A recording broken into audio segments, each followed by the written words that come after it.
नमस्कार दोस्तों, आज मैं आपको होली भाई दूज की कहानी सुनाने जा रही हूँ। प्रेम से बोलिए दूज माता की जय हो। बहुत पुरानी बात है। एक गांव में एक बुढ़िया माई अपने दो बच्चों के साथ रहती थी। उनका एक बेटा और एक बेटी थी। बेटी की शादी हो चुकी थी। एक बार भाई दूज के दिन भाई अपने बहन के घर जाने का मन बनाया, परंतु माँ कहती है क्या करेगा तू उसके घर जाकर, वह तो बहुत झगड़ैल है, बेकार में झगड़ा करेगी। परंतु बेटा नहीं मानता है और बहन के घर चल पड़ता है। रास्ते में नदी पड़ती है और नदी का पानी उसको देखकर उफान मारती है, जैसा कि पानी उसे डुबा लेगी। तब भाई नदी से विनती करता है कि अभी तो मैं बहन के घर जा रहा हूँ, वापस आने पर तुम मुझे डुबा लेना।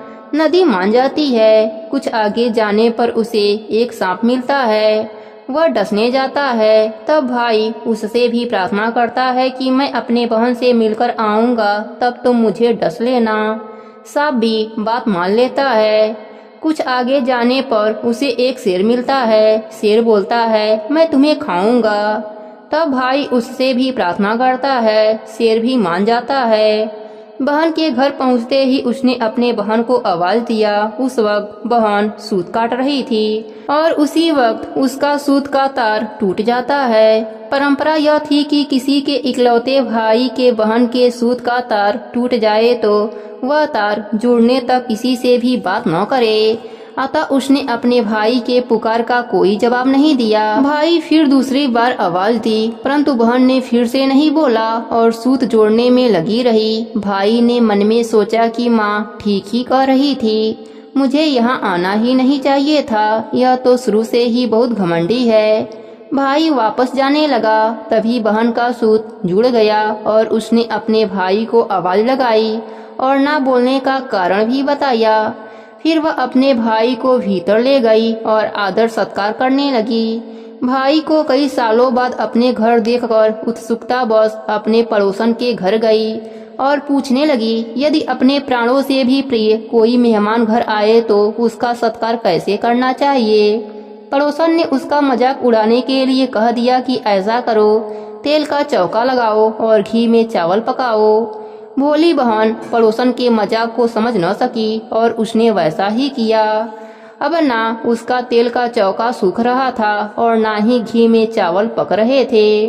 उधर भाई बोला, बहन मुझे तो भूख लगी है, कुछ खाने को लाओ। बहन ने भाई को बताया कि भाई ना तो मेरा चौका सूख रहा है और ना ही मेरे चावल पक रहे हैं। तब भाई ने पूछा कि कैसे तुमने चौका लगाया और कैसी चावल बना रही हो। तब बहन बोली, मैंने पड़ोसन से पूछा कि यदि कोई प्राणों से भी प्रिय कोई अपने घर पर आए तो क्या करें। तब उसने बताया कि तेल का चौका लगा दो और घी में चावल पका दो। भाई बोला, अरे मेरी भोली बहन, तुम्हारा तेल का चौका अभी नहीं सूखेगा और ना ही कभी घी में चावल पकेंगे। ऐसा करो, पानी का चौका लगाओ और पानी में ही चावल पकाओ। फिर बहन ने ऐसा ही किया और खाना बनने पर सबने फिर खाना खाया। बहन ने भाई को बड़े प्यार से रखा। कुछ दिन रहने के बाद भाई बोला, बहन बहुत दिन हो गए हैं, अब मुझे जाना चाहिए, माँ भी घर पर अकेली है। तब बहन बोली, ठीक है भाई, सुबह चले जाना। प्रातः बहन उठी, चक्की पीसकर लड्डू बनाया और आधा लड्डू अपने बच्चों के लिए रख लिया और बाकी लड्डू रास्ते के लिए भाई को बांध दिया। प्रातः जब बच्चे उठे और वह लड्डू बच्चों को देने लगी तो उसने देखा कि लड्डू तो हरे रंग की हो गई है। तब वह जल्दी से चक्की में जाकर देखती है और वहां पर एक सांप चक्की में पिसा हुआ मिलता है। यह देखकर उसने तुरंत वह लड्डू फेंक दिए और भाई वह लड्डू खा न ले इसलिए भागती हुई वह भाई के पीछे पीछे गई। रास्ते में उसने देखा भाई एक पेड़ के नीचे सो रहा था। उसने सोचा भाई कहीं वह लड्डू खा तो नहीं लिया। इसी डर से वह जोर जोर से भाई को बुलाने लगी। भाई उसकी आवाज सुनकर घबराकर उठा। उसने पूछा, तुम इस तरह से क्यों चिल्ला रही हो। तब बहन ने कहा, लड्डू कहाँ हैं जो मैंने तुम्हें दिए थे। वह झझलाकर बोला, वह पेड़ पर टंगे हैं, जा ले लो। लड्डू को बहन ने झट से पेड़ से उतारकर एक गड्ढा खोदकर उसमें लड्डू को दबा दिया। उसके बाद भाई को सारी बात बताई। भाई ने कहा, बहन अभी तो तुमने मेरे प्राण बचा लिए, लेकिन रास्ते में 3 जगह और मेरी मौत खड़ी है, उससे मुझे कैसे बचाओगी। उसने अपने बहन को रास्ते की घटना, नदी, सांप और शेर की सारी बात बताई। तब बहन बोली, ठीक है, मैं तुम्हारे साथ घर तक चलती हूँ, तुम यहीं बैठो, मैं अपने घर होकर आती हूँ। वह घर गई। घर से अपने साथ कुछ मांस के टुकड़े, दूध और घाघरा चोली ले लिया और भाई के पास आ गई। मुझे प्यास लगी है, मैं अभी पानी पीकर आती हूँ। ऐसा कहकर वह घाट पर पानी पीने के लिए चली गई। वहाँ उसने एक बुढ़िया को बैठा हुआ देखा तो वह बोली, माई तुम जंगल में यहाँ अकेली क्या कर रही हो। तब वह बुढ़िया बोली, मैं मिथना हूँ, यहाँ मैं एक बहन की इकलौते भाई को सजा देने के लिए आई हूँ। वह बहन ने पूछा कि उस भाई ने ऐसा क्या अपराध किया है। तब बुढ़िया बोली, अपराध उसने नहीं, उसकी बहन ने किया है। उसने एक सांप को चक्की में पीस दिया। तब बहन ने सोचा कि यह तो मेरे भाई को सजा देने की बात कर रही हैं, और उसने उस बुढ़िया से पूछा कि इस सजा से भाई कैसे मुक्त हो सकता है। तब वह बुढ़िया बोली, यदि वह बहन पागल बनकर अपने भाई को गालियां दें और उसे उसकी शादी होने तक हर आने वाले संकट से बचा लेगी, तब उस भाई का संकट टल जाएगा। उसने मन में सोचा कि कुछ भी हो जाए, मैं अपने भाई को बचाऊंगी और जब तक उसकी शादी ना हो जाए तब तक मैं उसके साथ ही रहूंगी। और वह अपने भाई के साथ चल दी। रास्ते में शेर आया। तब बहन ने झोली में से मांस निकालकर उसके आगे रख दिया। वह उन्हें खाने लगा और वह अपने भाई को लेकर वहां से आगे निकल गई। आगे गई तो सांप आ गया। उसने सांप के आगे दूध का कटोरा रख दिया। सांप दूध पीने लगा। कुछ आगे जाने पर नदी सामने आ गई तो बहन ने नदी की पूजा करके प्रणाम किया और नदी को घाघरा चोली भेंट किया। नदी प्रसन्न होकर वापस चली गई। इस तरह दोनों भाई बहन घर पर पहुँचे। घर पहुँचते ही वह पागलों की तरह भाई को गालियां देने लगी। तब माँ ने कहा कि मैंने तो पहले ही कहा था कि यह तो झगड़ैल है। तब भाई ने कहा, नहीं माँ, रास्ते में तो यह बिल्कुल भी ठीक थी, अब न जाने इसको क्या हो गया। तभी भाई के लिए एक रिश्ता आ गया। तब लोग कहने लगे, यह बहन पागल तो है किंतु भाग्यवान भी है। इसके आते ही भाई का रिश्ता आ गया। भाई के ससुराल वाले भाई को शगुन का टीका लगाने लगे तो वह बोली कि इस पागल को टीका मत लगाओ, मुझे लगाओ। तब लोगों ने कहा, ठीक है, आप भी भाई के साथ बैठ जाओ। बहन भाई के साथ बैठ गई। जब भाई को टीका लगाने लगे तो वहाँ पर आग लग गई। बहन को तो सब मालूम था, इसलिए वह पहले से ही तैयार थी। वह फुर्ती से आग को बुझा दिया। भाई का एक संकट फिर से टल गया। फिर शादी के कार्यक्रम शुरू होते ही हर कार्य में भाई के साथ रहती और जैसे ही कोई अशुभ घटना दिखता वह उसे ठीक कर देती। जब बारात के लिए दूल्हे का निकासी कराते हैं तो वह बोली, अरे इस पागल का निकासी क्यों कराते हो, पहले मेरी निकासी करवाओ। फिर निकासी के लिए दूल्हा आगे के दरवाजे से जाने लगा तो वह फिर से रोक दिया और बोली, आगे के दरवाजे से इसे क्यों ले जाते हो, पीछे के दरवाजे से ले जाओ। जैसे ही भाई पीछे के दरवाजे से बाहर जाता है तब तक आगे का दरवाजा गिर जाता है। ऐसे ही उसने एक बार फिर से भाई पर आया हुआ संकट टाल देती है। फेरों पर वह फिर से भाई को गालियां देती है, अरे इसके फेरे क्यों करवाते हो, फेरे पर तो मैं बैठूंगी। ऐसे ही दुल्हा दुल्हन की पहली रात हुई तो फिर से बोली, इन दोनों के साथ मैं भी अंदर जाऊंगी। तब लोगों ने कहा, इसे भी पर्दे के अंदर ही रहने दो।